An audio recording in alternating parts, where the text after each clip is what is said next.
Halo guys, hari ini kami akan menjelaskan biologi. Tentang sistem indera. Nama saya Jelatan. Nama saya Mas Lulus Devon. Nama saya Nicholas Kevin. Nama saya Carlos Brian. Dan Saya EXO.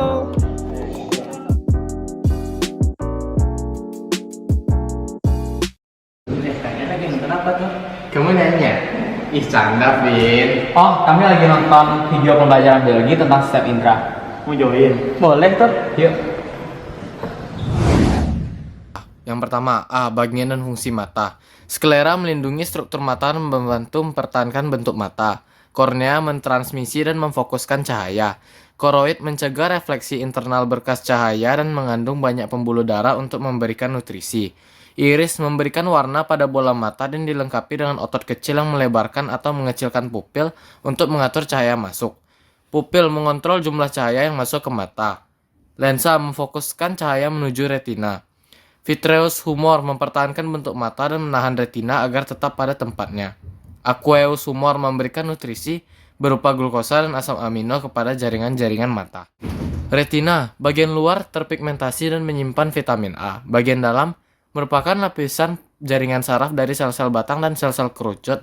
Sel batang mengandung pigmen rhodopsin, sel kerucut mengandung iodopsin. Fovea centralis bertanggung jawab terhadap ketajaman penglihatan. Saraf mata meneruskan informasi bayangan benda yang diterima retina menuju ke otak. Bintik buta sebagai tempat saraf optik dan pembuluh darah meninggalkan bola mata. Mekanisme melihat pada mata.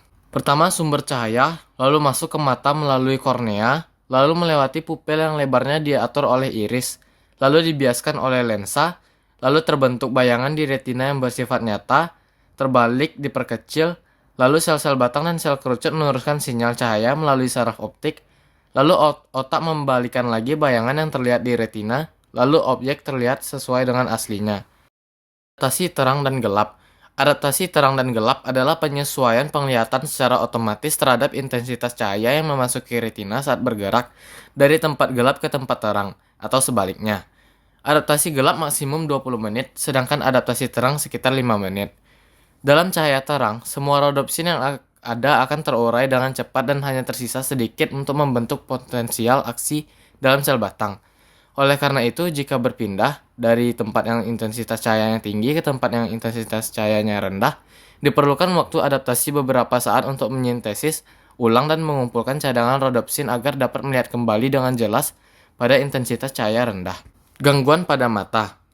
Hipermetropia, rabun dekat. Fokus bayangan jatuh di depan retina sehingga tidak bisa melihat benda jauh dibantu lensa konkav. Miopi, rabun jauh. Fokus bayangan jatuh di belakang retina sehingga tidak bisa melihat benda dekat dibantu lensa konveks. Presbiopia, mata tua. Tidak dapat melihat benda dekat maupun jauh. Buta warna. Tidak dapat mempresentasikan warna. Umumnya diderita oleh pria karena faktor genetik yang diturunkan melalui kromosom X.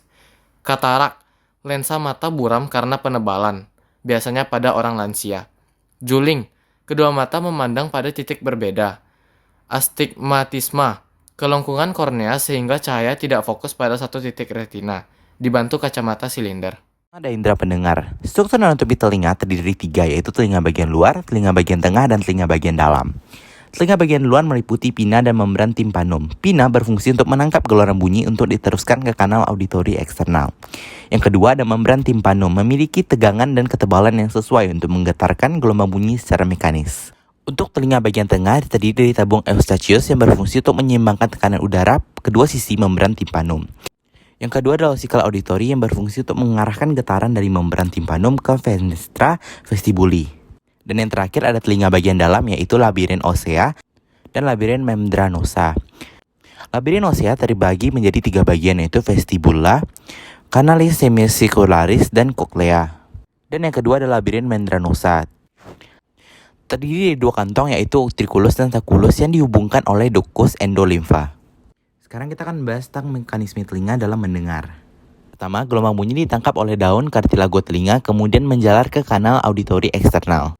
Setelah itu membentuk getaran pada membran timpanum. Setelah itu menjalar ke osikal auditori. Setelah itu menuju ke fenestra vestibuli dan terbentuk gelongan tekanan pada perilimfa skala vestibuli. Setelah itu menjalar ke skala tympani dan menyebabkan getaran pada membran basilar. Kemudian sel-sel rambut melengkung dan memicu impuls saraf. Setelah itu menjalar ke serabut saraf vestibulokoklear dan menjalar ke korteks auditori di otak, dan setelah itu bunyi diinterpretasikan. Dan yang terakhir kita akan bahas tentang gangguan indera pendengar. Yang pertama ada tuli, yaitu penurunan atau ketidakmampuan seseorang untuk mendengarkan suara. Yang kedua ada furunkulosis, yaitu munculnya bisul pada meatus. Yang ketiga ada otitis media, yaitu infeksi telinga tengah yang dapat terjadi setelah terserang flu, sinusitis, dan campak. Dan yang terakhir ada mastoiditis, yaitu infeksi yang menyebabkan sel-sel tulang mastoid berongga. Berikutnya indera penciuman atau hidung. Struktur hidung terdiri atas 1. Kemoreseptor olfaktori, berfungsi untuk menerima rangsangan bau atau zat kimia berbentuk gas. 2. Epitelium olfaktori, berfungsi untuk mengandung sel penunjang, sel basah, dan sel olfaktori. Yang ketiga, bulbus olfaktori, berfungsi untuk memperbesar penciuman dan memperbesar sensitivitas deteksi bau. Yang keempat, saluran olfaktori, saraf kranial yang berhubungan langsung dengan otak. Yang kelima, epitel olfaktori, sebagai sel reseptor untuk memonitor langsung bau-bauan yang berasal dari udara.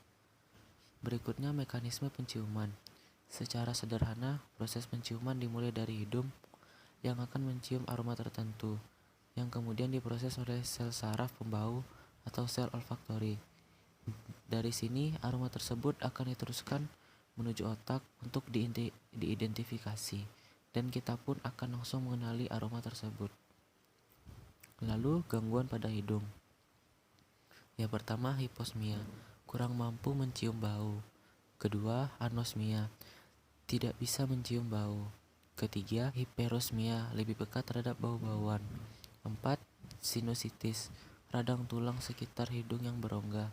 5. Polip, pembengkakan jaringan dalam hidung. Lalu ada lidah. Lidah memiliki kemoreseptor berupa kuncup pengecap atau taste bud. Reseptor lidah adalah papila atau tonjol yang terletak di permukaan lidah, dan di dalamnya terdapat tunas pengecap yang peka terhadap molekul yang dapat larut dalam air liur. Papila terdiri dari 4 bentuk. Pertama, papila fungiform, kedua papila filiform, ketiga papila circumvallata, dan keempat papila foliata. Ciri-cirinya, papila fungiform berbentuk seperti jamur, banyak terdapat di bagian depan sampai lidah, terhubung dengan saraf fasial. Kedua, papila circumvallata berbentuk cincin atau lingkaran, banyak terdapat di belakang lidah, berbentuk V dan kurang peka terhadap rasa.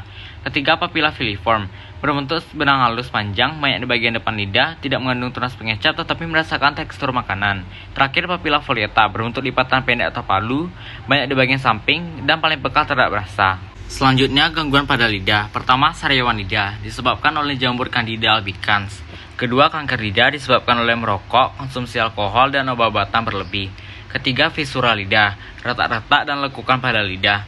Keempat, mikroglosi atau ukuran lidah dan papila lebih kecil dari ukuran normal. Dan terakhir, makroglosi atau sebaliknya dari mikroglosi, ukuran lidah dan papila lebih besar dari ukuran normal. Oh, jadi gitu. Iya, Vin. Jadi kamu nggak bertanya-tanya lagi kan? Enggak dong. Jadi kalau besok kita ada ujian biologi tentang sistem indera, kita bisa dapatnya bagus deh. Betul. Terima kasih ya kemarin itu deh jawabannya gitu. Mangan kini kok bak uro am. Enggak tahu nih. Hah? Kurap kali maksudmu? Nah, itu yang dimaksud. Oh, kurap itu. Struktur kulit terdiri dari corpuscula pacini, berfungsi mendeteksi tekanan yang dalam, terletak pada jari, telapak tangan, dan kaki. Yang kedua ada corpuscula Meissner, berfungsi mendeteksi sentuhan, terletak pada ujung jari, bibir, papila mamae, dan genitalia luar. Yang ketiga ada cakra Merkel, berfungsi mendeteksi sentuhan dan raba, terletak pada kulit berambut. Keempat ada corpuscula rufini, berfungsi mendeteksi tekanan dan regangan di sekitar jaringan ikat. Kelima ada ujung bulbus Krauss, berfungsi mendeteksi tekanan, sentuhan, kesadaran, dan gerakan. Terdapat di bibir dan genitalia luar. Yang keenam ada ujung saraf bebas, berfungsi mendeteksi nyeri, sentuhan ringan, dan suhu, menyebar di jaringan tubuh. Mekanisme pada kulit. Ketika kulit menerima rangsang tersebut diterima oleh sel-sel reseptor. Selanjutnya, rangsang akan diteruskan ke otak melalui urat saraf. Oleh otak, rangsang akan diolah. Gangguan pada kulit. Yang pertama ada panu, disebabkan oleh jamur Tinea versicolor. Yang kedua ada kurap, disebabkan oleh jamur Microsporum. Yang ketiga ada jerawat, disebabkan oleh bakteri Propionibacterium acnes, menyebabkan tersumbatnya pori-pori kulit. yang kepada dermatitis, peradangan kulit sebagai respons imun terhadap benda asing dan patogen. Oh, jadi itu puro. Sorry. Cara pengobatiannya gimana sih? Gampang aja, kamu bisa pakai salep tiap malam. Ya udah deh, nanti gue bilang sama mama gue. Ayo, kita belajar video lagi yuk. Ayo. Jadi guys, sekian video dari kami. Dadah. Dadah.